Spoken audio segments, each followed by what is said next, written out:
Hello friends and dear student, एक बार फिर से आपका बहुत बहुत स्वागत है। तो आज की इस वीडियो में हम लोग पढ़ने वाले हैं फार्माकोलॉजी का चैप्टर नंबर 4 का पार्ट 5।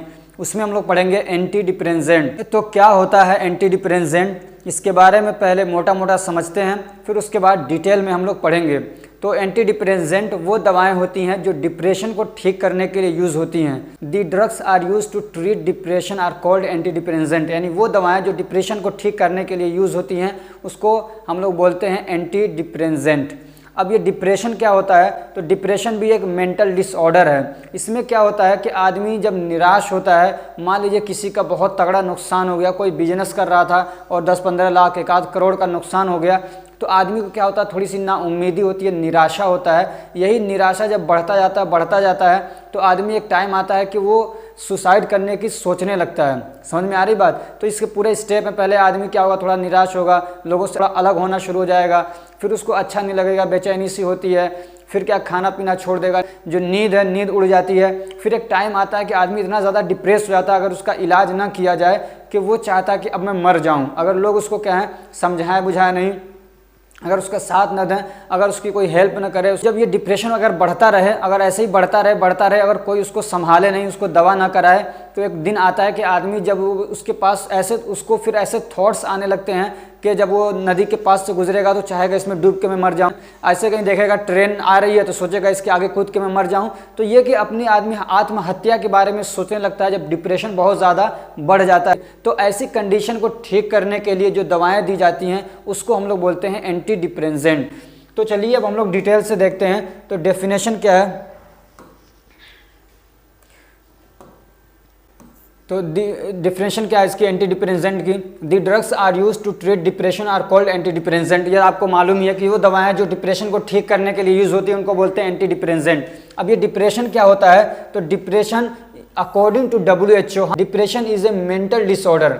WHO के अकॉर्डिंग क्या है, डिप्रेशन एक मेंटल डिसऑर्डर है, प्रेजेंट विद डिप्रेस्ड मूड। तो इसमें क्या होता है कि आदमी का मूड जो है वो डिप्रेस्ड हो जाता है। अब उसमें होता क्या है कि आदमी के ना लॉस ऑफ इंटरेस्ट और प्लीजर, आदमी को किसी चीज़ में इंटरेस्ट नहीं रह जाता, मज़ा नहीं आता है, ना खाने में, ना पीने में, ना किसी से बातचीत करने में, ना किसी से मिलने जुलने में, ना पढ़ने में, लिखने में, किसी चीज़ में, ना जॉब में उसको इंटरेस्ट नहीं रह जाता है, उसको अच्छा नहीं लगता है। फिर क्या होता है, फीलिंग ऑफ गिल्ट और लो सेल्फ कॉन्फिडेंस। फिर आदमी को क्या होता है, अपने ऊपर एक तरीके से गिल्टी फील करने लगता है, यानी अपने आप को कोसना शुरू कर देता है, यार मैं तो कुछ भी नहीं, मैं तो बर्बाद हूँ। अपने आप को कोसने लगता है, बहुत शर्मिंदा होता है अपने आप पे, यार मैं तो बिल्कुल बेकार हूँ, मैं किसी लायक नहीं हूँ, कुछ भी नहीं हूँ, मैं बहुत बेकार हूँ, खराब हूँ। या लो सेल्फ कॉन्फिडेंस, और उसका जो कॉन्फिडेंट है वो भी ख़त्म हो जाता है। और क्या होता है, डिस्टर्ब स्लीप एंड एपेटाइट, और आदमी की नींद भी डिस्टर्ब हो जाती है, नींद नहीं आती है, ऐसे भूख नहीं लगती है, खाने को नहीं मन करेगा। जब आदमी को ये सारे कंडीशन होंगे तो एनर्जी हो, चाहे उसके बॉडी में बहुत ज़्यादा एनर्जी हो, लेकिन वो क्या अपने आप को एनर्जेटिक फील नहीं करेगा, सोचेगा यार मैं तो बड़ा कमज़ोर हूँ, बड़ा वीक हूँ, मैं कुछ नहीं कर सकता हूँ। फिर अगर पुअर कंसंट्रेशन, और किसी भी काम में उसको क्या ध्यान नहीं लगेगा, कंसंट्रेशन नहीं रह पाएगा। फिर एक टाइम आता है कि आदमी को अपनी ज़िंदगी में ही इंटरेस्ट नहीं रहता और मरना चाहता है, सुसाइड करना चाहता है, आत्महत्या करना चाहता है, खुदकुशी कर लेना चाहता है और मर जाना चाहता है कि मेरी ज़िंदगी से मुझे छुटकारा मिल जाए। तो ऐसी कंडीशन में जो दवाएँ हम लोग देते हैं उसको बोलते हैं एंटी डिप्रेसेंट। ठीक, टाइप्स ऑफ डिप्रेशन, तो डिप्रेशन दो टाइप का होता है, एक होता है यूनिपोलर डिप्रेशन और दूसरा होता है बाईपोलर डिप्रेशन। अब यूनिपोलर डिप्रेशन और बाईपोलर डिप्रेशन क्या है, तो आप एक बार की मदद से इसको समझने की कोशिश करिए कि मान लीजिए जो हमारे मूड का रेंज है वो क्या स्विंग करता रहता है, थोड़ा ऊपर नीचे होता है। हर आदमी के साथ में तो होता है कि थोड़ा बहुत कभी वो ज़्यादा खुश हो जाता है, कभी थोड़ा सा कम हो जाता है। तो एक लेवल है कि मान लीजिए ये हमारा बीच का नॉर्मल है, ठीक, ये एकदम सही वाला है। अब ये थोड़ा सा ऊपर हो गया, ये थोड़ा सा नीचे हो गया। इसमें आम आदमी जो है वो क्या है, उनका मूड ऐसे घूमते रहता है, मान लीजिए, ठीक। लेकिन जो बीमार है, जिसको डिप्रेशन हो रहा है, तो वो क्या होगा, वो नीचे आ जाता है। उसका ये जो आप ये समझ लीजिए कि बैरियर है, इसको भी तोड़ के नीचे आ जाता है। डिप्रेस वाले में नीचे आता रहेगा, नीचे आता रहता है। फिर एक टाइम आता है कि बहुत ज़्यादा डिप्रेस हो जाता है तो खुदकुशी करने को सोचता है, आत्महत्या करने को सोचता है। ठीक, तो ये जो नीचे आ रहा है ना, तो ये क्या यूनिपोलर, यानी एक ही डायरेक्शन में जा रहा है। ये डिप्रेशन ऐसा है कि एक ही डायरेक्शन में नीचे ही नीचे जा रहा है। और दूसरा जो होता है बाईपोलर, तो ये 2 डायरेक्शन में जाता है, यानी कभी तो नीचे आ रहा है और नीचे आने के बाद फिर क्या होता है, ऊपर जाता है, और जो ऊपर की जो एक्साइटमेंट की लिमिट है उसको भी क्रॉस कर देता है और ऊपर चले जा रहा है और ऊपर चला जा रहा है। तो ये क्या रहा है और ऊपर चला जा रहा है, ठीक है। तो फिर क्या हो रहा है, नीचे आ रहा है, फिर नीचे आया, फिर नीचे आ जा रहा है बहुत ज़्यादा, हालांकि इतना ही रुकना चाहिए लेकिन इससे भी नीचे आ गया, फिर यहाँ गया तो यहीं रुकना चाहिए लेकिन यहाँ ऊपर चला जा रहा है। तो ये देख रहे हैं दो डायरेक्शन में ऊपर नीचे जा रहा आ रहा है, तो इस कंडीशन को हम लोग बोलते हैं बाईपोलर। तो जब नीचे आता है तो उसको हम लोग डिप्रेशन बोलते हैं, और जो नॉर्मल रेंज है ये इससे ऊपर जब निकलता है तो उसको हम लोग बोलते हैं मेनिया। क्या बोलते हैं, मेनिया बोलते हैं, ठीक है, ये है ना मेनिया। तो इस कंडीशन को यानी इसमें आदमी बहुत ज़्यादा एक्साइटेड हो जाता है, बहुत ज़्यादा मतलब ओवर कॉन्फिडेंट हो जाता है, कुछ का कुछ बकने लग जाता है। समझ में आ रही बात, मेनिया कंडीशन में। जैसे कि in mania condition the affected person feel more energetic. Depression वाले में क्या हो रहा था, समझ रहा था मैं तो कुछ भी नहीं हूँ, मैं तो ना मेरे पास एनर्जी है, ना कुछ है, ना कॉन्फिडेंट है, ना इंटरेस्ट है। लेकिन जब मेनिया कंडीशन में पहुँचता है तो कुछ ज़्यादा ही ओवर कॉन्फिडेंट हो जाता है, बहुत ज़्यादा खुश हो जाता है, समझिए थोड़ा सा दिमाग उसका डिस्टर्ब हो जाता है जब ज़्यादा खुशी में आता है, एक्साइटेड बहुत ज़्यादा हो जाता है। तो फिर क्या होता है, जो अफेक्टेड पर्सन है वो बहुत ज़्यादा अपने आप को एनर्जेटिक फील करता है, और उसका जो एन एग्जिगरेटेड सेल्फ कॉन्फिडेंस, और उसका जो सेल्फ कॉन्फिडेंस है ना, अपने ऊपर जो भरोसा है वो कुछ ज़्यादा ही हो जाता है। उसको बोलते हैं हम लोग एग्जेजरेट करना। क्या बोलते हैं, एग्जेजरेशन, यानी किसी चीज़ में बहुत ज़्यादा करना, जितना वो है नहीं उससे ज़्यादा। तो जब इस कंडीशन में आदमी पहुंचता है तो कहेगा मैं तो क्या हूँ, यहाँ का सीएम हूँ, कहेगा कि मैं ही प्राइम मिनिस्टर हूँ, मैं क्या हूँ, मैं ही तो राष्ट्रपति हूँ। तो ऐसे बोलने लग जाता है और कहता है सब मैं ही मुकेश अंबानी हूँ, मैं ही क्या कहते हैं अडानी हूँ, मैं ही अंबानी हूँ। तो ये सब उसके दिमाग में फिर ऐसे मतलब शैतानी बातें आने लग जाती हैं जब वो ऊपर जाता है, मेनिया वाली कंडीशन में जाता है, ठीक। तो ये आपको समझ में आ गया होगा बाईपोलर और यूनिपोलर क्या होता है। अब एक चीज़ और समझते हैं हम लोग इसकी क्लासिफिकेशन पढ़ने से पहले कि ये डिप्रेशन कैसे होता है, तब आपको क्लासिफिकेशन समझने में थोड़ी आसानी होगी। समझ रहे हैं, पहले हम लोग समझेंगे कि ये जो आदमी को डिप्रेशन होता है तो हमारे फिजियोलॉजी क्या है उसकी, थोड़ा सा वो समझिए, बहुत डीप नहीं जाएंगे हम लोग, थोड़ा सा फिजियोलॉजी समझिए, थोड़ा हल्का सा डिटेल में। उसके बाद फिर उसको आपको क्लासिफिकेशन समझने में मज़ा आएगा और आसानी से आपको याद भी हो जाएगा। अब आपको मालूम है कि हमारा जो ब्रेन सिस्टम है वो न्यूरॉन से मिलके बना हुआ है, ठीक है। जो कंट्रोल और कोऑर्डिनेशन का काम होता है वो क्या न्यूरॉन सिस्टम से मिल के बना हुआ है, यानी कोई भी बात हमारे किसी भी ऑर्गन तक पहुँचती है तो वो न्यूरॉन आते हैं लेके जाते हैं, ठीक है। तो उसमें कुछ होते हैं न्यूरोट्रांसमीटर। तो ये मान लीजिए एक न्यूरॉन है, ठीक, ये आपका एक न्यूरॉन हो गया, इसका न्यूरॉन का एंडिंग है, ये दूसरा न्यूरॉन यहाँ से शुरू हो रहा है, ठीक। तो ये ऐसे रहते हैं, ठीक। ये एक न्यूरॉन आता है, एक न्यूरॉन में फिर बीच में कुछ गैप रहता है, तो इस गैप को हम लोग बोलते हैं साइनेप्टिक क्लेफ्ट। क्या बोलते हैं, साइनेप्टिक क्लेफ्ट। और इसको बोलते हैं हम लोग प्री साइनेप्टिक क्लेफ्ट, और इसको बोलते हैं हम लोग पोस्ट साइनेप्टिक क्लेफ्ट, ठीक है। ऊपर वाला जो है प्री साइनेप्टिक क्लेफ्ट, ये आप कई बार सुन भी चुके होंगे, इसको बोलते हैं साइनेप्टिक क्लेफ्ट और इसको बोलते हैं पोस्ट साइनेप्टिक क्लेफ्ट। तो इसमें जो होता है कुछ न्यूरोट्रांसमीटर होते हैं, समझिए कुछ केमिकल होते हैं। क्या होते हैं, कुछ केमिकल होते हैं, जैसे कि मान लीजिए डोपामीन हो गया, ठीक। ऐसे ही क्या हो गया, सेरोटोनिन हो गया, ऐसे ही नॉरएड्रेनालिन हो गया, ठीक, नॉरएड्रेनालिन ये मेन है, और भी बहुत सारे हैं। तो यहाँ से ये रिलीज होते हैं, यहाँ से ऐसे आएंगे और यहाँ पे इनके रिसेप्टर होते हैं, ठीक। ये रिसेप्टर से अगर आके बाइंड कर लेते हैं, अब इनका अलग अलग रिसेप्टर होता है, तो ये जब आते हैं और इससे अगर रिसेप्टर से बाइंड कर लेते हैं, रिसेप्टर के साथ मिल जाते हैं, ठीक है, या इनका कॉन्सेंट्रेशन इधर बना रहता है, तब क्या होता है, आदमी का मूड फ्रेश रहता है और डिप्रेशन में नहीं जाता है। लेकिन किसी रीज़न की वजह से ये यहाँ से रिलीज तो हो रहे हैं लेकिन वो यहाँ तक पहुँच नहीं पा रहे हैं। समझ में आ रही बात, यहाँ तक पहुँच नहीं पा रहे हैं तो क्या होता है, आदमी डिप्रेशन में जाता है। तो अब ये क्यों नहीं पहुँच पाते हैं, उस बेसिस पे हम लोगों ने क्लासिफिकेशन किया दवाओं के। तो अब ये क्यों नहीं मिल पाते हैं, तो क्या होता है कि जब इधर से रिलीज होकर ये आ रहा है, ठीक है, इधर से आ रहा है इसके मिलने के लिए, तो बीच ही में कोई एंजाइम आता है उसको खा जाता है, बीच में कोई एंजाइम आएगा और उसके साथ बाइंड कर लेगा। तो अब ये क्या है, वो समझता है कि मेरा तो काम हो गया, तो अब इधर वो जाता नहीं है, वहीं पे वो खत्म हो जाता है, समझ लीजिए। तो एंजाइम का होता है, उसका नाम है एक, जो इसको मतलब डिस्टर्ब कर देता है, इसको खा जाता है या इसके साथ आके बाइंड कर लेता है, वो होता है मोनोअमीन ऑक्सीडेज, ठीक है। क्या होता है, मोनोअमीन ऑक्सीडेज। या तो फिर कभी ऐसा होता है कि यहाँ आता तो है लेकिन यहाँ पे मान लीजिए कुछ पहले से बाइंड किए हुए हैं, अब यहाँ से आया और फिर यहाँ से वापस चला गया, इसके साथ बाइंड नहीं किया। ऐसे मान लीजिए सेरोटोनिन आया और वापस चला गया, इधर बाइंड नहीं किया, तो इसको हम लोग बोलते हैं कि रीअपटेक हो गया। रीअपटेक का मतलब होता है कि यहाँ पे जहाँ पे रह रहा है वो जो थैली है, जो सेक है, उसके अंदर दोबारा से जाके एब्जॉर्ब हो जाता है। रीअपटेक का मतलब रीएब्जॉर्ब हो गया वो, यानी आया तो सही लेकिन इसके साथ बाइंड नहीं किया, वापस जाके जहाँ से आया था वहीं दोबारा पहुँच गया, तो उसको हम लोग बोलते हैं रीअपटेक हो गया या रीएब्जॉर्ब हो गया वो। तो जब यहाँ पे वो आएगा और उसके साथ बाइंड नहीं करेगा तो यहाँ से वो खत्म होना शुरू हो जाएंगे, यानी उनके कॉन्सेंट्रेशन नहीं रहेगा या तो बिल्कुल नहीं रहेंगे यहाँ पे। तो जब यहाँ पे क्या कहते हैं, ये सीरोटोनिन या जो न्यूरोट्रांसमीटर हैं वो जब यहाँ पे आ नहीं पाते हैं या आ तो रहे हैं वापस चले जा रहे हैं, बाइंड नहीं कर पा रहे हैं, तो फिर क्या होगा, आदमी का मूड खराब होगा। तो इस वाली कंडीशन को हम लोग क्या बोलते हैं, रीअपटेक, या तो इसको हम लोग बोलते हैं रीअपटेक, ठीक है, रीअपटेक यानी रीएब्जॉर्ब हो गया ये।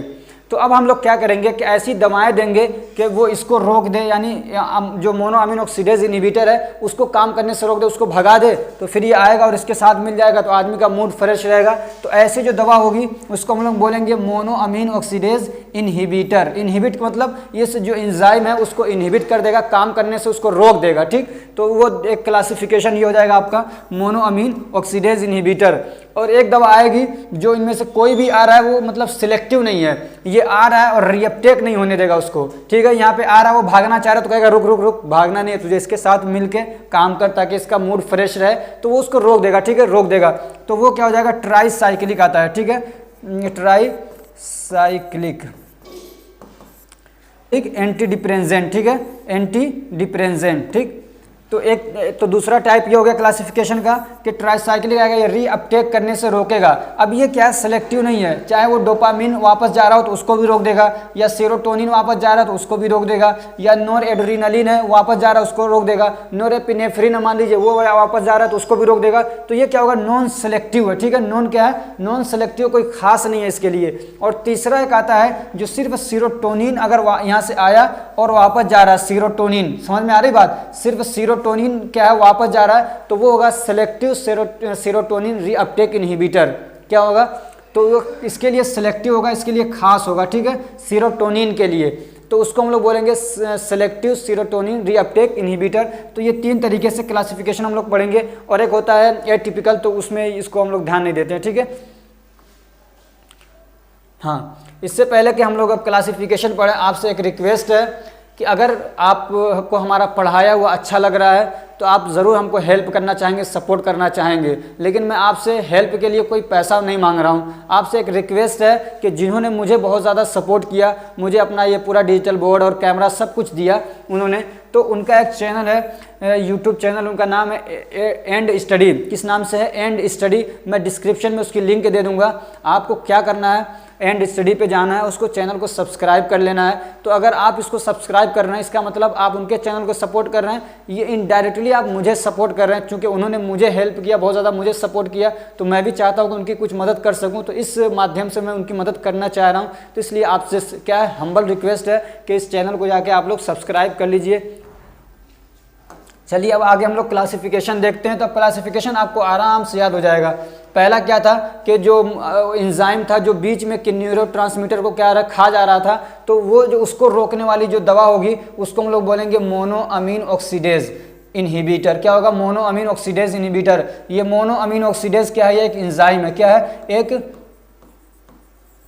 एंजाइम, ठीक। अब इसको रोकने वाला जो होगा उसको बोलेंगे मोनोअमीन ऑक्सीडेज इनहिबिटर। तो मोनोअमीन को रोक देगा। तो इसका एग्जांपल क्या है, फेनेल्जीन और आइसोकार्बोक्साजिड, ठीक। ये दो एग्जांपल हो गए। ये वाला ज़्यादा याद रखिएगा, यही ज़्यादा मतलब आता है हर जगह, ठीक। और दूसरा जो आप हमने पढ़ा था क्लासिफिकेशन क्या है, रीअपटेक को रोक देगा। वो क्या करेगा, रीअपटेक को रोक देगा, यानी वापस घूम के नहीं जाने देगा। तो वो कौन सा है, ट्राईसाइक्लिक एंटी डिप्रेजेंट। और ये सिलेक्टिव नहीं है, वो किसी भी टाइप का कोई भी न्यूरोट्रांसमीटर उसको रोकने का काम करेगा। तो इसके एग्जाम्पल क्या है, इमिप्रामिन और एमिट्रिप्टिलिन। क्या है, इमिप्रामिन और एमिट्रिप्टिलिन। और तीसरा क्या है, सेलेक्टिव सीरोटोनिन रीअपटेक इनहिबिटर, यानी सीरोटोनिन को ही सिर्फ ये क्या करेगा, रोकेगा, यानी उसको रीअपटेक नहीं होने देगा। यानी ये सेरोटोनिन आ रहा था इधर मिलने अपने रिसेप्टर से, वापस जा रहा था तो उसको घुमा देगा, नहीं नहीं जाओ इससे मिलो, वापस नहीं जाना तुमको, ठीक। तो ये सिर्फ सीरोटोनिन को रोकेगा। और कोई दूसरा आ रहा है वापस जा रहा है तो उसको नहीं रोकेगा, कोई दूसरा आ रहा है वापस चला जाएगा उसको नहीं रोकेगा। लेकिन सीरोटोनिन अगर आ रहा है तो उसको रोक देगा। तो ये सिलेक्टिव किसके लिए, सीरोटोनिन को, उसको वापस नहीं जाने देगा। तो उसका एग्जाम्पल क्या है, फ्लूओक्सेटिन और सिट्रलिन, ठीक, फ्लूओक्सेटिन और सिट्रलिन। और ऐसे ही एक क्या है, एटिपिकल एंटी डिप्रेजेंट, यानी असामान्य, बहुत ज़्यादा यूज होने वाला नहीं है। तो वो क्या है, ट्रेजोडोन और वेलनाफेक्सिन।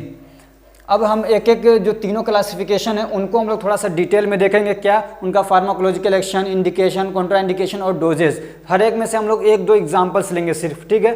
तो अब हम लोग इसमें क्या है, मोनोअमीन ऑक्सीडेज इनहिबिटर को है, शॉर्ट फॉर्म याद रखिएगा, ये इसको माओज कह लीजिए, माओ बोलते हैं, जैसे बहुत सारी जगहों पे माओ बिल्ली को बोलते हैं, तो माओ आई कह दीजिए, ठीक है, बिल्ली आई, ऐसे याद रखिए माओज, ठीक। तो फार्माकोलॉजिकल एक्शन क्या है किसका, मोनोअमीन ऑक्सीडेज इनहिबिटर का, तो these drugs uplift the patient mood. तो आदमी का जो मूड थोड़ा सा डिप्रेस हो रहा था ना, तो उसको अपलिफ्ट करते, थोड़ा सा मतलब स्टेबलाइज करने का काम करते हैं, ठीक। एंड ही फिर जब ये अपलिफ्ट होगा, यानी उसके मूड को जो डिप्रेस हो रहा था, नीचे जा रहा था, उसको ऊपर करेंगे तो वो क्या होगा, एनर्जेटिक फील करेगा एंड फ्रेश, और क्या अपने आप को थोड़ा सा अच्छा फील करेगा, अपने ऊपर गिल्टी नहीं होगी उसको इस इलाज के बाद, यानी ये दवा खाने के बाद। अब इसके इंडिकेशन कहाँ पे यूज़ होगा ये, तो these are use to treat unipolar depression.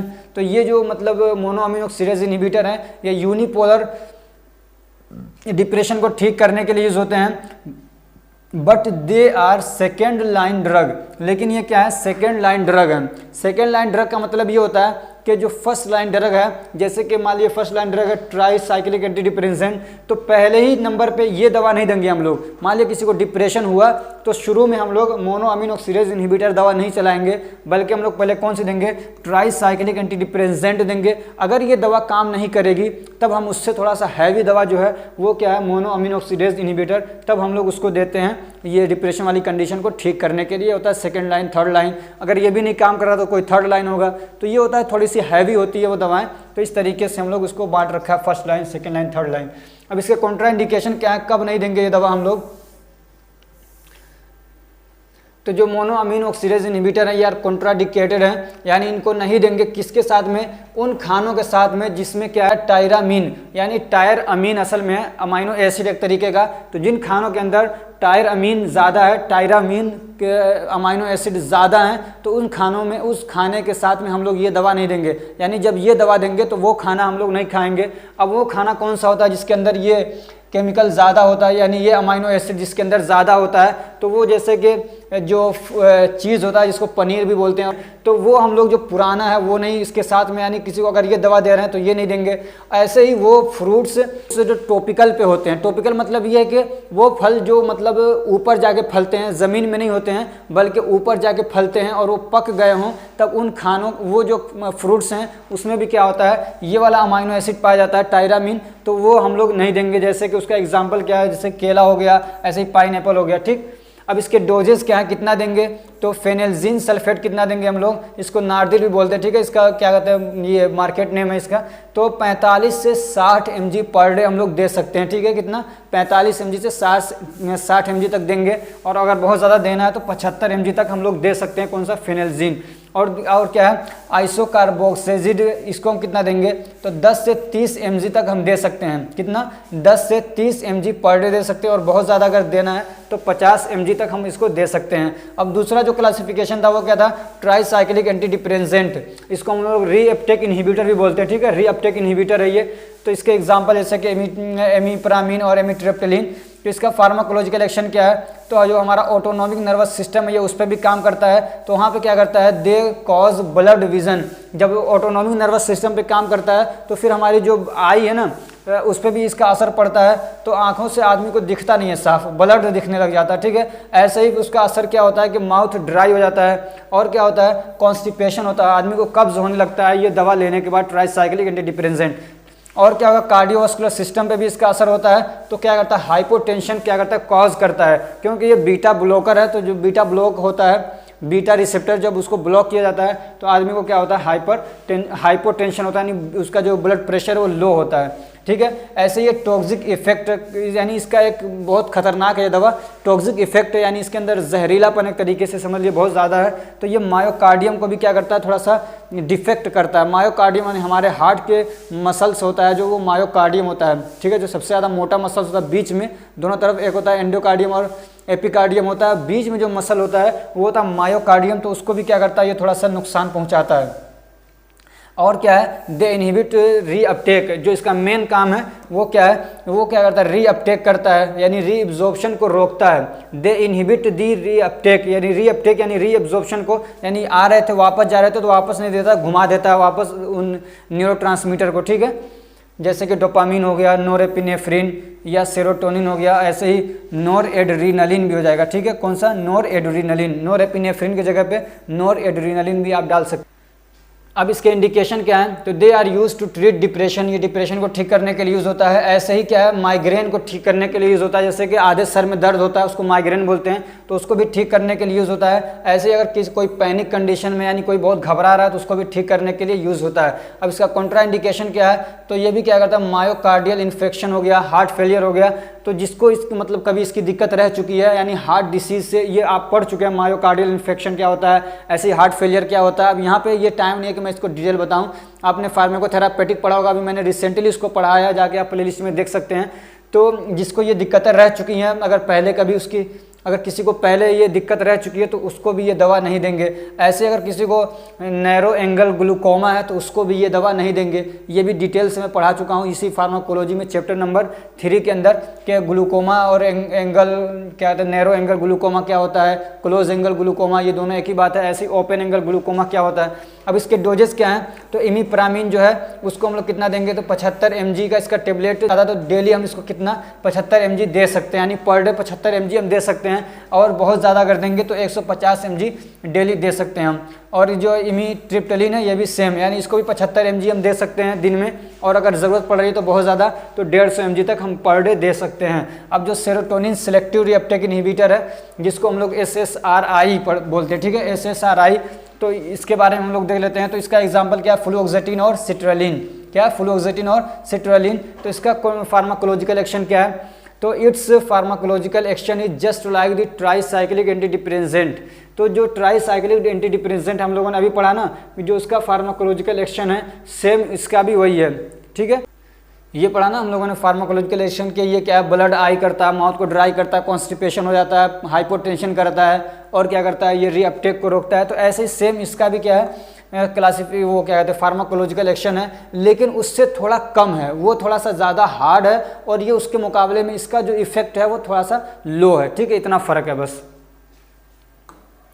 अब इसके इंडिकेशन क्या है, तो these are given to them who are not able to tolerate TCAS। तो ये दवा हम लोग उसको देते हैं जो TCAS को मतलब टॉलरेट नहीं कर सकता, बर्दाश्त नहीं कर सकता है। तो TCAS क्या है, तो ट्राईसाइक्लिक एंटीडिप्रेसेंट, ठीक है, जो अपना एक क्लासिफिकेशन है, जैसे कि जो जिसको मान लीजिए जो इमिप्रामिन नहीं खा पा रहा है, इमिट्रिप्टलिन नहीं खा पा रहा है, यानी उसको बहुत ज़्यादा हार्ड लग रही हो दवाएं, तो उसको हम लोग सेरोटोनिन देंगे। ऐसे ही क्या है, इसका इंडिकेशन क्या है, have a high risk of suicide, यानी कोई बंदा ऐसा है जिसको जो मतलब बहुत ज़्यादा डिप्रेस हो चुका है और बहुत चांसेस है कि वो सुसाइड कर ले, तो उसको हम लोग ये दवा देते हैं। कॉन्ट्रा इंडिकेशन क्या है, तो इसको हम लोग in manic phase of bipolar depression में नहीं देंगे। आपने पढ़ा ना बायोपोलर डिप्रेशन इसमें होता है, आपने बाईपोलर डिप्रेशन पढ़ा, भी मैंने पढ़ाया ऊपर के 2 तरीके का डिप्रेशन होता है, एक होता है यूनिपोलर, एक होता है बाईपोलर। तो बाईपोलर भी 2 तरीके का होता है, एक होता है डिप्रेस्ड और एक होता है मेनिक। तो जो मेनिया वाला फेज है उसमें हम लोग क्या है, ये हम दवा नहीं देंगे, ठीक है। और क्या, together with other anti depressant drug, और जो और दूसरे एंटी डिप्रेसेंट ड्रग हैं उनके साथ में नहीं देंगे। जैसे कि मान लीजिए आपने ये दवा दी और साथ में आपने मोनोअमीनो ऑक्सीडेज इनहिबिटर भी दे दिया या ट्राईसाइक्लिक एंटी डिप्रेसेंट दे दिया, तो ऐसा नहीं करना है, वरना तो क्या हो जाएगा, रिएक्शन तगड़ा हो जाएगा और आदमी की जान भी जा सकती है। अब इसके डोजेस क्या हैं, तो पर डे तो फ्लूओक्सेटिन है जो इसको शुरू में हम लोग क्या है 20 mg पर डे दे सकते हैं, और बहुत ज़्यादा तो 30 से 40 mg पर डे कर सकते हैं। ऐसे ही सिट्रलिन जो है इसको 50 mg पर डे दे सकते हैं। ये जो आपका टॉपिक था एंटी डिप्रेसेंट, ये कंप्लीट होता है। अगर ये हमारी कोशिश आपको अच्छी लग रही है तो वीडियो को लाइक करिए, चैनल को सब्सक्राइब करिए और अपने फ्रेंड्स को भी शेयर करिए ताकि वो भी इससे फ़ायदा उठा सकें। और हमारा जो टेलीग्राम ग्रुप है उसकी लिंक डिस्क्रिप्शन में है, उसको ज्वाइन कर लीजिए। फिर मिलते हैं हम नेक्स्ट पार्ट में, तब तक के लिए अपना बहुत ख्याल रखिए। Thank you so much for watching.